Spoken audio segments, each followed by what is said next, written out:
বাদশাহ হাৰুন ৰছিদ এবাৰ মিটিং কৰি আছিল আৰু ছাডেনলি এনাউন্স কৰিলে যে মোৰ পৰা যিয়ে যি বিচাৰিব তাক মই সেইটো দি দিম।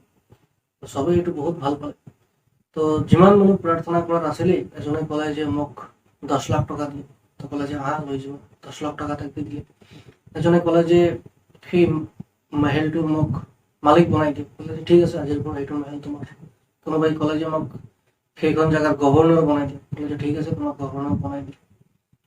তো যেতিয়া তেনেকে চবকে দি আছিলে, তো হাৰুন ৰছিদৰ পিছফালে এজনী দাসী সেই বিচনী আঁকাই থাকে যে আমি টিভিত চাওঁ যে ৰজাবোৰৰ পিছফালে দুজনী ছোৱালী থাকে আৰু এনেকে বতাহ দি থাকে বিচনী দি।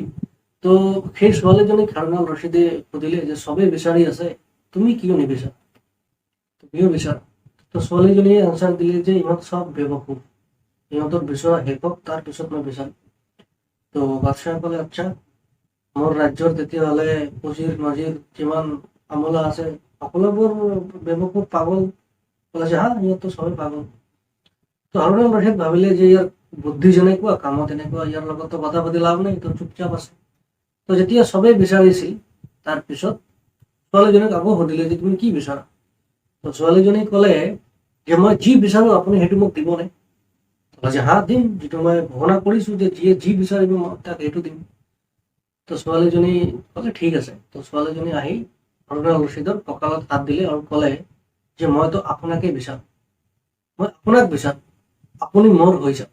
কিয়নো আপুনি মোৰ হ'লে সকলোবোৰ মোৰ হৈ যাব, আৰু আপুনি মোৰ নহ'লে কোনো মোৰ নহ'ব। মোৰ কোনো ধন ভাণ্ডাৰ কোনো কামত নিদিব, আৰু সেই ধন ভাণ্ডাৰ এদিন শেষ হৈ যোৱাৰ আশংকা থাকিব। তো সেই ছোৱালীজনীয়ে আৰু কৈছিলে যে কোনোবাই ইয়াত বিচাৰিলে যে 10 লাখ টকা আপুনি দি দিলে সেইটোৱে তাৰ লাষ্ট বিচৰা তাৰ পৰা, আৰু ই বিচাৰিব নোৱাৰিব। কোনোবাই ৰাজপ্ৰসাদ বিচাৰিলে তাক আপুনি দি দিলে সেইটোৱে তাৰ লাষ্ট পুঞ্জি, শেষ পুঞ্জি, আৰু তাৰ পুঞ্জি নাই।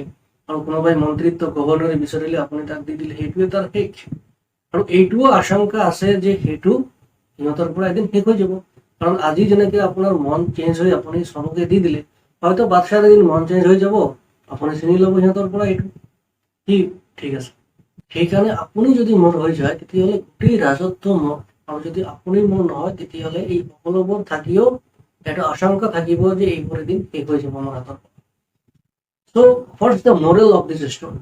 The moral of the story is যিবোৰ আল্লাহ ৰব্বুল আলামিনৰ ক্লোজ ফ্ৰেণ্ড থাকে সিহঁত কেৱল আল্লাহকেই বিচাৰে, আৰু গোটেই পৃথিৱী সিহঁতৰ হৈ যায়, গোটেই ইউনিভাৰ্চ সিহঁতৰ হৈ যায়। সিহঁত পৃথিৱীত নেম ফেম মানি সকলোবোৰ সিহঁতৰ হৈ যায়, আৰু ইভেন জমিনৰ পৰুৱাৰ পৰা আৰম্ভ কৰি ফাৰিষ্টালৈকে সিহঁতৰ হৈ যায়, কাৰণ সিহঁত আল্লাহৰ হৈ গৈছে, আল্লাহ সিহঁতৰ হৈ গৈছে। So' this is the moral of this story, যে আমি পৃথিৱীত সকলোবোৰ কৰি আমি নিজৰ ফেমিলি ৰেছপনচিবিলিটি লৈ আমাৰ কেৰিয়াৰ, আমাৰ পইচা ইনকাম কৰাৰ ক্ষেত্ৰতে হওক, সকলোবোৰ বস্তুৰ মাজ দি আমাৰ মেইন পাৰপাছ হ'ব লাগিব আল্লাহ ৰব্বুল আলামিনক ৰাজি কৰা, আল্লাহ ৰব্বুল আলামিনৰ সন্তুষ্টি, আল্লাহ ৰব্বুল আলামিনৰ লগত এটা গভীৰ সম্পৰ্ক গঢ়ি তোলা। কাৰণ যদি আল্লাহ আমাৰ নহয় তেতিয়াহ'লে এইবোৰ সকলোবোৰ বস্তু থাকিও আমাৰ লাভ নাই। আৰু যদি আল্লাহ আমাৰ হৈ যায় তেতিয়াহ'লে এখন ৰুটি খায়ো মই বহুত ধনী, আৰু যদি আল্লাহৰ লগত কোনো সম্পৰ্ক নাই তেতিয়াহ'লে গোটেই পৃথিৱীত ধন দৌলত থাকিও মই বহুত আনহেপি, মই বহুত গৰীব।